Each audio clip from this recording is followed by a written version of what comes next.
Shall I talk? Is that? Yes, what is that? Is that a model?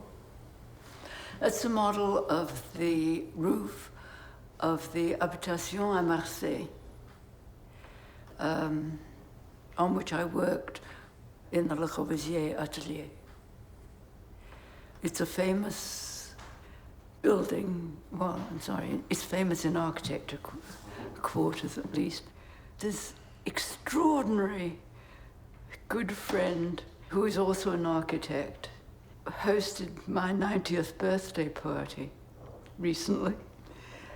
And he had his office make that to go on top of the birthday cake.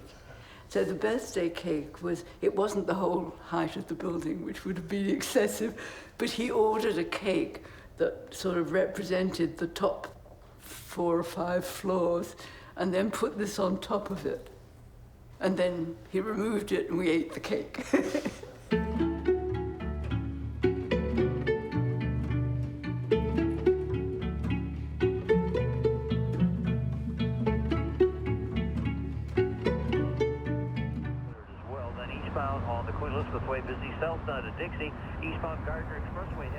My mother's sister, after the war, by chance, married a Frenchman.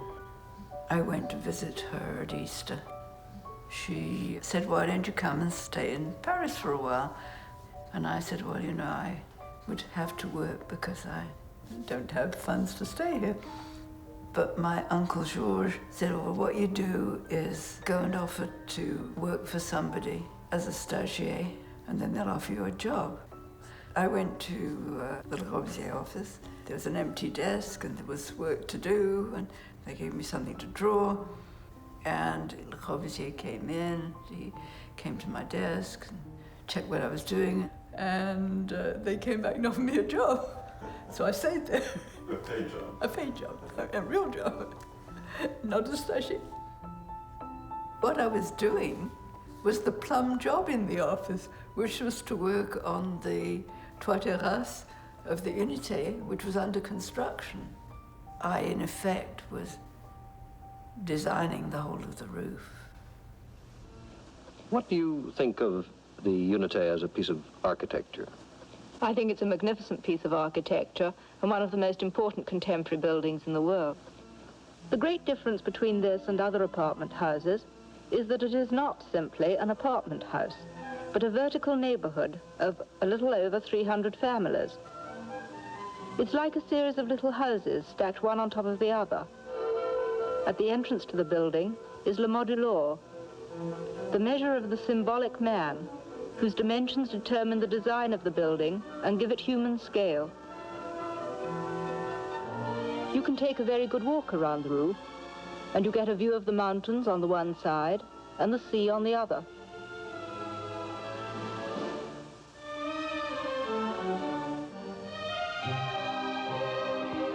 It's a building which has imagination, wonder.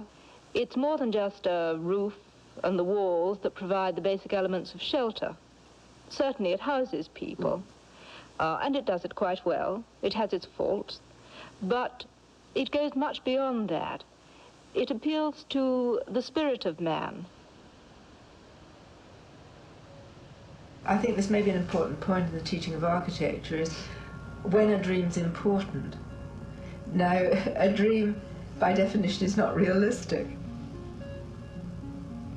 Perhaps one should talk about aspirations rather than dreams, because in the back of your mind, if you understand materials, or if you understand society and human relationships, you know that it should be possible to do something.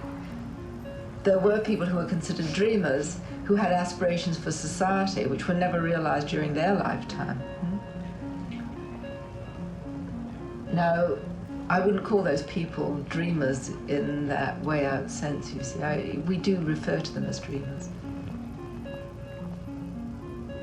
In architecture, I would credit those realistic dreamers who are like Da Vinci. Because he understood the principles of flight, for instance, yes, even though he couldn't put them into effect. It's very difficult sometimes to make the distinction between them and the way out dreamers who are just out of thin air. Now, a lot of the people who are considered imaginative today, and it's not dreaming for a purpose. There's enough in the reality of the world to provide the inspiration for dreams which are somehow one day realizable